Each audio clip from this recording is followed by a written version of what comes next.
হয়, আমাৰ যোগদান কাৰ্যসূচী আমাৰ এমাহ ধৰি চলি আছে।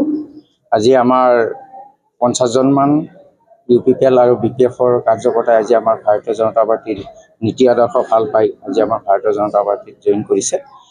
কিয়নো তেখেতসকলে গম পাইছে যে এইবাৰ BTCত আমাৰ বিজেপি চৰকাৰে ডেভেলপ আনিব লাগিব। সেইকাৰণে অন্য দলৰ পৰা আজি বুলি নহয়, আজি এমাহ ধৰি আমাৰ অন্য দলৰ পৰা UPPL, BPF, কংগ্ৰেছ এনেকৈ আমাক জইন কৰি আছে। আজি আমাৰ গুৰেশ্বৰ মণ্ডলৰ উদ্যোগত আজি আমাৰ 50জন আজি জইন কৰিছে। ইয়াৰ আগত আমাৰ আৰু গুৰেশ্বৰ মণ্ডলৰ উদ্যোগতে ইয়াতে আমাৰ স্থায়ী কাৰ্যালয়ত আমি 1000মান UPPL আৰু BPFৰ আৰু কংগ্ৰেছৰ কাৰ্যকৰ্তাই আমাক জইন কৰিছে। অৰ্থাৎ আমাৰ বিজেপিয়ে এইবাৰ এনেকুৱা এটা ধামাকা আনিছে গুৰেশ্বৰ পৰিষদীয় সমষ্টিত যে আমি এইবাৰ গুৰেশ্বৰত আমাৰ বিজয় ধ্বজা উৰাবলৈ সক্ষম হ'ম।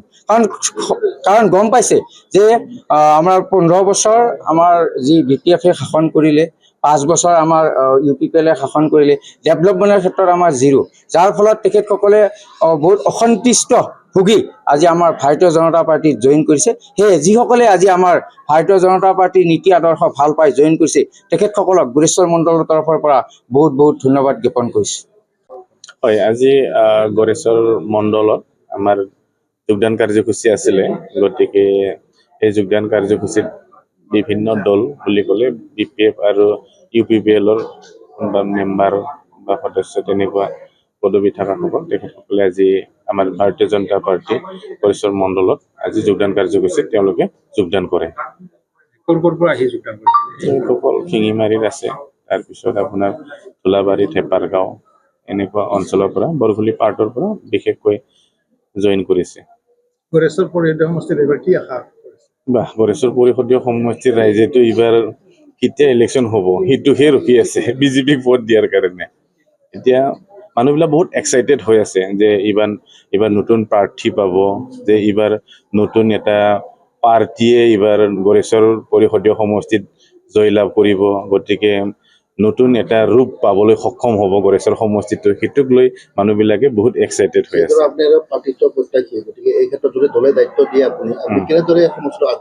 মইতো আগৰ পৰাই কৈ আছো, আপোনালোকেও মনত আছে যে পাৰ্টী হৈছে চব উৎস আমাৰ।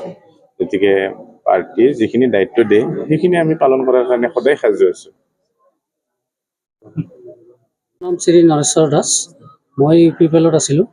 UPPLত 5 বছৰে গুচি গ'লোঁ, কিন্তু একো কামত নিদিয়াৰ কাৰণে মই আজি বিজেপি দলত জইনিং কৰিলোঁ। কিয় বাদ দিলে? একো এটা কামত নাহিল। যিখিনি কাম হ'ব বুলি ভাবিছিলোঁ কিন্তু সেইখিনি কাম আজিলৈকে একো কৰি নিদিলে পবিত্ৰ বড়ো ডাঙৰীয়াই। গতিকে সেইকাৰণে আজি জইনিং কৰিলোঁ বিজেপি দলত। UPPLৰ কি দায়িত্ব আছিল? মই এনে সদস্য আছিলোঁ, এনে দায়িত্বত নাছিলোঁ, বেলেগ সদস্য আছিলোঁ। নাই, একো কাম কৰি দিয়া নাই, আমাৰ ৰাইজৰো কাম কৰি দিয়া নাই, ব্যক্তিগতও কাম কৰি দিয়া নাই। তাৰ কাৰণে আমি আজি জইনিং হ'লোঁ বিজেপি দলত। যিকোনো খবৰৰ বাবে যোগাযোগ কৰক 7099017330 লগতে 7099017110 নম্বৰত।